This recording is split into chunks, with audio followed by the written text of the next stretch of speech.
So England under-20s do it, they beat France at home, and it's a massive step towards a possible back-to-back Six Nations, maybe even, dare I say, a Grand Slam, because they've beaten Ireland, they've beaten France. On paper, they're two hardest opposition. Two ugly wins, definitely, both in the wet, but they really dominated this game and should have won by a lot more. It was fairly close, but England never looked like losing, but it definitely looked like they were going to put the hammer blow down on France, but couldn't quite do it. I was up there, invited up there to go and watch, which was fantastic. Also met some viewers of the channel who were sitting around me, which was great, who I was chatting to. Tim and Ed, you'll hear from Ed at half-time. It was so noisy. The audio didn't come out so well for Tim, so sorry about that, Tim, but we had a great chat. He was a Bath season ticket holder. We're talking about the stadium. Hopefully it's going to get approved, which will be great for them. It was 11,000 in there. It was super noisy. It sounded a bit like this.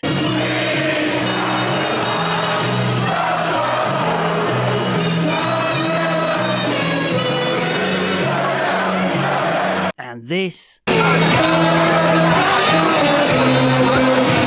And after the match, I got a really interesting interview with head coach Mark Mapletoft in the nice noisy clubhouse. So it was just a noisy day. I tried to record some other stuff out there, but it was just booming. Couldn't do it, but it was really good fun.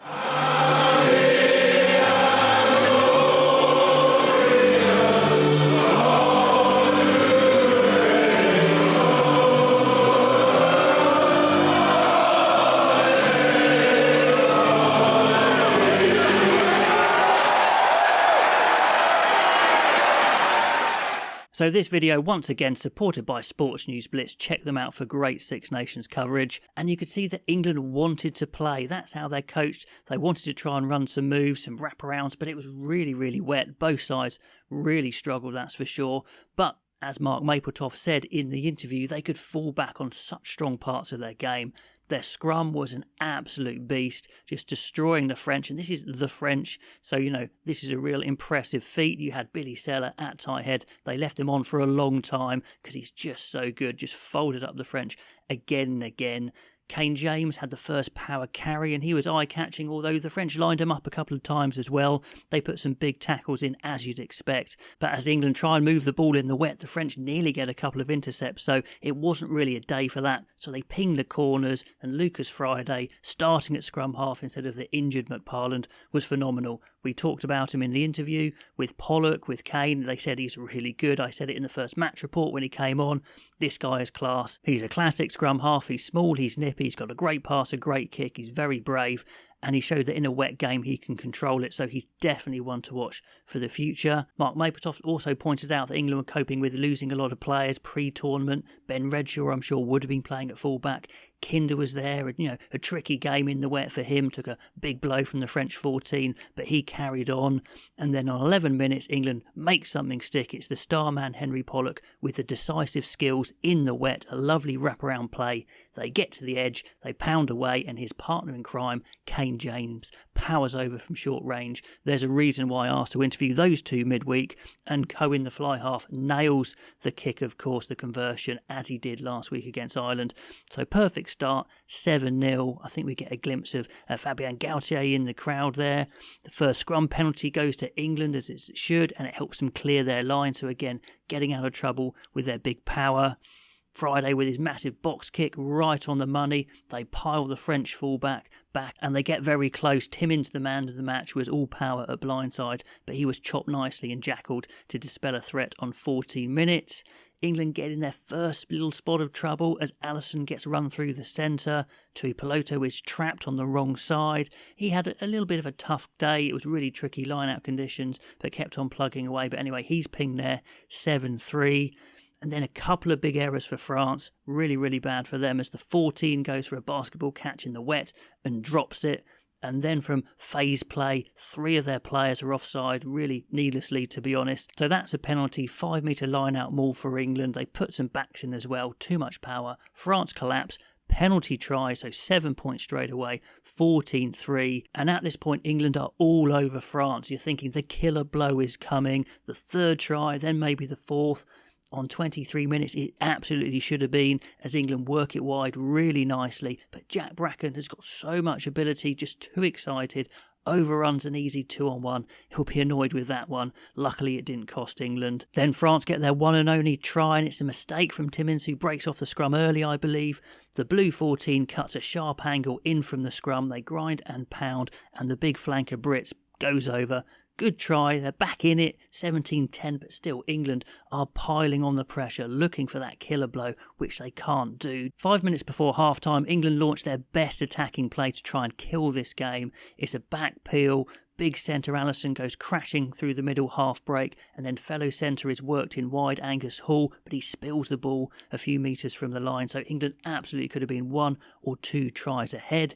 I think England have played with quite a lot of confidence. I didn't expect them to throw the ball around as much as they did. It cost them a few mistakes, but they've looked really good. I think they've been quite impressed. Out there, isn't it? Yeah, I think it's really tough conditions. It's still drizzling now, so it's just super slippy. I was saying to my son, it's one of the things you learn. You've just got to hold your ground. The timing is everything. He's so talented. I think he just got excited. He did, yeah. He wanted to get it. You could see he was in because there was nobody in defence. Yeah. But yeah, the French come back, scored a well-deserved try in the last 5-10 minutes, but they've not had a look in really. Now the second half is littered by mistakes, but essentially the scoreboard is kept pretty much the same until a breakaway try right at the end. England consistently trying to throw to the back of the line out. Sometimes it works, sometimes it doesn't. Lucas Friday continues to kick for the corners. England get loads of 5 metre and 10 metre line out chances. They try and counter attack. A really nice one from Hall, who disguises a clearance kick, turns it into a grubber kick, and they're just living in that French half. 10 minutes into the half, England launch a good multi-phase attack. Pollock busting the line, can't quite get the offload away to Hall, so it's just so close. England are looking like they're gonna win. It's just kind of, can they put a couple more tries on it? Then come some cards for the French. It's a yellow first of all. It's a penalty 20-10, and France roll all their subs really early to try and turn the game. It does add some energy, but the English scrum power helps them clear. Then another yellow for France, and they're down to 13, and you think they've absolutely got to score here to England, but they don't. Now, as Mapletoft said in his interview, these are young players. They're only been professional for not very long. They're going to make some mistakes. Big win Griffin decides to go around the whole of the French back line. Bit of a mistake as he's tackled and isolated. So they're making it hard for themselves, but they continue to dominate general play, that's for sure. And they hold back their subs to later. The likes of Ainsworth Cave comes on, and he's a real specimen, that's for sure. Now, with 7 minutes to go, France are pushing for that vital score. They need to get back in the chance, and they have one chance, a line out in the 22, but second row Sudakay with a vital steal.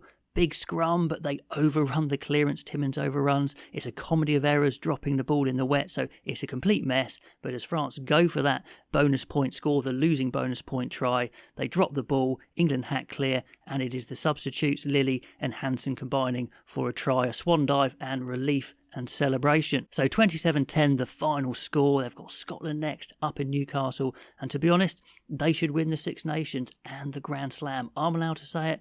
They're not, of course. If you like these sorts of videos, please do like, please do subscribe if you don't already. That'd be great. And let's hear what Mark Mapletoft thought of the game. Hi Mark, first of all, congratulations. I'll shake your hand properly this time. Thank you. What a fantastic win. How are the boys feeling? Are they feeling relieved, or did you execute how you wanted?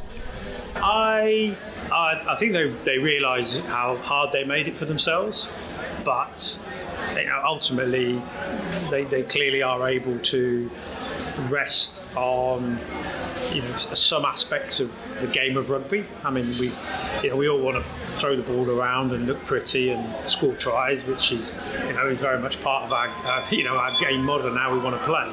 But sometimes when conditions are such as that tonight, which was very wet and greasy, it's not always possible. And we know what we can.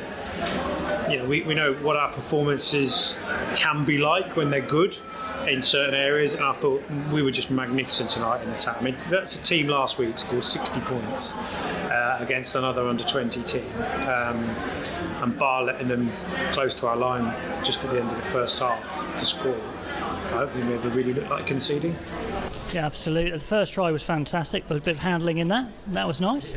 Yeah. I think the pivotal thing was when we had the counter-attack at 14-3. I think if that had gone to 19 or 21-3, I think you'd probably have seen the lads relaxed. Yeah. But then it was 17-10 at half-time. I just felt they got a bit...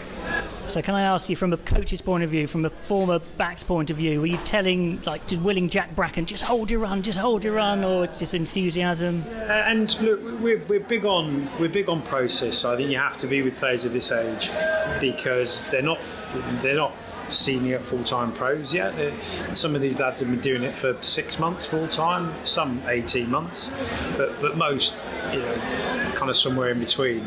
So they're not going to be fully formed. They're not going to be making decisions that you'd see from senior players, and so it's a process where they have to fail. And we talked about it actually right at the sort of pre-match. Last thing we did before we left for the ground was we talked a lot about Michael Jordan and how he overcame adversity and people telling him he wasn't good enough, and how many shots he'd missed, how many games he'd lost, how many clutch 2-3 pointers he'd missed to win games throughout his career. And yet there's a bloke who was voted the greatest NBA player of all time. So failure's fine as long as you learn from it, and mostly sort of failure in the moment rather than, but I don't mean like sort of winning and losing games, but hopefully us failing in that second half to keep the scoreboard moving until right to the end is a really good learning message for us. That's a great question. I mean, when they're not quite getting those chances over the line, I mean, how many 5-metre balls did they have and all that sort of thing? I mean, are you getting psychological messages onto them or technical messages on? What were you saying to them? Well, your interaction periods are pre-game, aren't they? Half-time, and you can talk about it at the end of the game when the game's done. But really, you want the players to be able to deal with that in action during the game. And as I said, so many areas of performance that were magnificent. But actually, you're constantly looking for that sort of that all-round performance, aren't you? And look, we know we've had 2 games in pretty poor conditions, horrible, really horrible conditions, and we've been able to, stop teams scoring when we get out to Italy in the summer, which is ultimately, let's click sure we want to do well, we want to defend our title, we want to put up a good show. We know we've still got 3 tough games still to play, but ultimately, plenty of teams have not done well in the Six Nations and gone on to win the World. And that, the World Cup is what we're looking to try and get after. And if we can pick up, Six Nations wins along the way, great. But we want to be able to learn how to develop that all-court game. Whilst being able to rest on the things we do well, we know we can deliver, the scrum has been brilliant. When we win a line out, we're pretty good in the maul. Our defence is honestly, I think, is terrific, and we're just able to prevent teams crossing our whitewash. We did last week against Ireland, stopped them scoring at the end. Tonight we stopped France, and then we're able to turn it over and go and score. Bonus point there. Yeah, that was quite big. Are you leaving some of your big players on for a bit longer in those games where they're really tight, like you left Seller on for quite a long time, and the second rows? Yeah, we did. Yeah, and look, those guys are they're second year, really experienced players who've played a lot, and part of the learning process for all of the squad. So whether that's the likes of Billy, who's had big chunks of minutes, or Ty coming off the bench for small bits, Ty will get his opportunity. In the same way that the second rows will get an opportunity. It's not going to be like that every single game, but we just felt for these sort of first 2 games, as we worked our way into it, we had disruption. We lost Ben Redshaw just the week before the tournament. Big player, big experience for us. We lost Sam Williams in one of the warm-up games. Very experienced, second year, playing every week in the championship. We lost Archie last week. Junior got banned. And he'd have been the perfect player to roll on maybe, and he wasn't there. And he wasn't there. So, look, we've had incredible adversity. Incredible. That sounds it. We've had some difficult situations to overcome, and I think we've done that really well. And look, we know we're going into the World Cup in the summer with games against Scotland, Australia and South Africa. We're going to need to rely on our squad out there if we want to retain our title. So, we have to make sure over these next 3 games that we give players an opportunity to experience what it's like. Lucas Friday had his start. Fantastic. Those kicks to the corners. Brilliant, and Dom's come on.